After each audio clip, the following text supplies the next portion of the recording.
Nú komið að rauða þræðinum með Ásmundi Magnússyni lækni.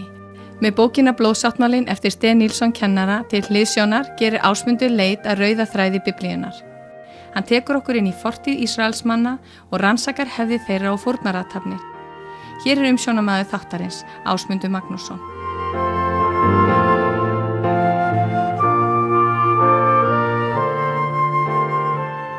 Já, komið sæl. Við fjölluðum það síðast hvernig lögmálið sem Guð gaf fólkinu var eins og spegill þar sem það sá stöðu sína frammi fyrir Guði. Það er ekki hægt að umbera uppreisn. Fólk sem öðlast slíkan skilning fyrir boðorð Guðs gerir sér grein fyrir því að það nægir ekki að lifa ströngu trúarlífi. Fólk verður að endurfæðast og fá annað eðli. Maðurinn er ekki syndari vegna þess að hann drýgir synd. Hann syndgar vegna þess að hann er syndari. Og ég ætla að lesa þetta aftur. Maðurinn er ekki syndari vegna þess að hann drýgir synd. Hann syndgar vegna þess að hann er syndari. Vegna þess að syndin er eðli hans. Tilgangur lögmálsins var að sýna manninum hversu vanhæfur hann væri til samfélags við Guð, hversu gjörspilltur hann væri, og þess vegna væri ómögulegt fyrir hann að þóknast hinum eilífa í eigin krafti og mætti. Þetta kom fljótlega í ljós við áframhaldi eyðimerkurgöngunnar. Einu sinni þegar hirðirinn Móse gekk afsíðis til að biðja og tala við Guð, áttir sér stað atburður sem er erfitt að trúa. Aron, aðstoðarhirðirinn, og allur söfnuðurinn féll og fór að dýrka hjá Guði. Þeir gerðu sér eigin Guð, gullkálf, og dönsuðu í kringum hann. Þetta gerist þrátt fyrir að þeir hefðu skömmu áður í átasta orði drottins og sagt: Vér viljum gera allt það sem drottin hefur boðið og hlýðnast því, eins og stendur í 2. Mósebók 24:7. Hvað átti Guð að gera við þjóð sáttmálans? Já, hann velti því fyrir sér. Hann sá enga aðra leið en að tortíma henni. Hann stakk upp á þessu við Móse. En þá fáum við sönnun fyrir því að sá sem er í sáttmála við Guð hefur einnig, innan gæðslappa, vald með Guði. Móse segir hreint út: Snúðir frá þinni brennandi reiði og látið yðra hins illa gegn fólki þínu. Minnst þú þjóna þína Abrahams, Ísaks og Ísraels, sem þú hefur svarið við sjálfan þig og heitið: Ég vil gjöra niðja yðar svo marga sem stjörnur himinsins, og allt þetta land sem ég hefi talað vil ég gefa niðjum yðar og skulu þeir eiga það ævinlega.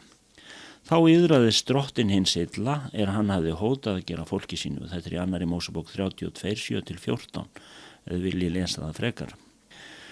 Leið og þetta gerðist var Guði umhugað að sýna fólkinu að hann hefði undirbúið veg sem skyldi leiða fólkið tilbaka til hans með vissum skilyrðum.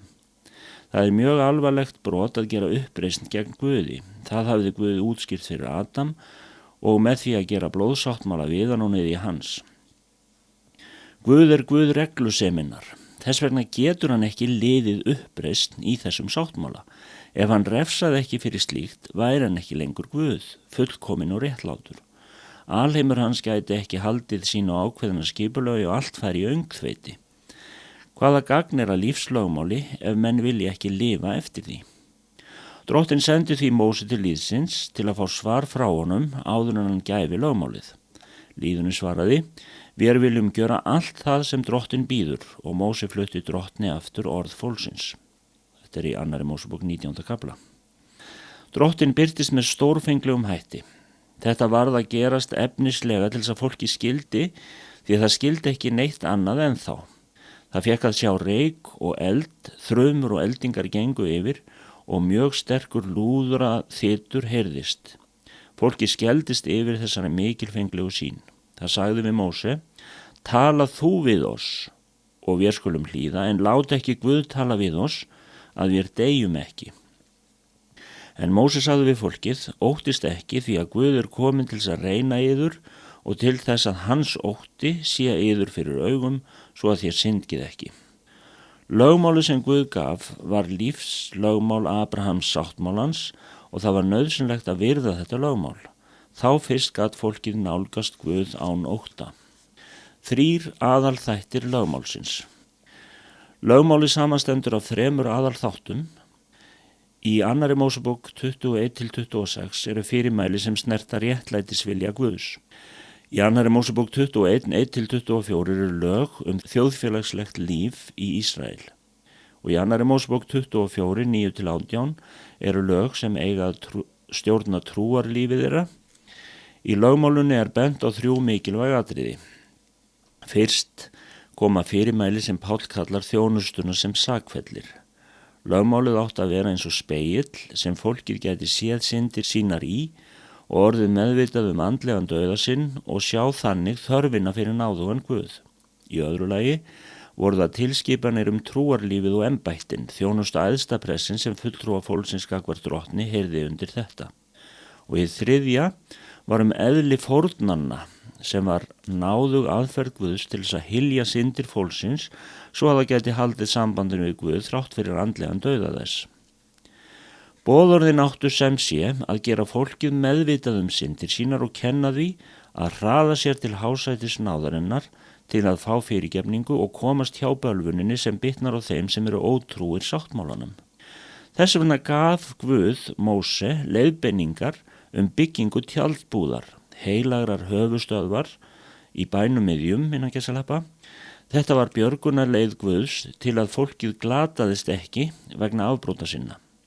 Leið átti tjaldbúðin með prestastéttinni og fórnunum að vera skuggamynd af því sem koma skildi betri sáttmála. Fólkið skildi búið undir þetta á guðdómlegan hátt með hjálp skuggamyndana, þannig að skuggamyndirnar svöruðu til raunveruleikans þegar hann birtist. Drottinn þurfti efnislegan bústað til að fólkið gæti fundið fyrir nærveru hans með hætti sem svaraði til skilningsgetu þess. Umgengnin við drottinn skildi vera þannig að fólkið lærði að þekkja skyldur og réttindi hins andlega lífs. Tjaldbúðin með sköpulagi sínu, prestastéttinni og fórnarathöfnunum átti að sýna veg hins synduga manns til Guðs. Og í næsta þætti þá förum við nánar í með hvaða hætti og ég þakka fyrir hlustununa. Guð blessi ykkur. Ásmundur Magnússon læknir stjórnaði þættinum Rauði þráðurinn. Bókin Blóðsáttmálinn er skrifið af Sten Nilsson kennara við Biblíuskólan Lífets Ord í Svíþjóð. Fylgstu með aftur í næstu viku en þá tekur Ásmundur upp Rauða þráðinn þar sem frá var horfið.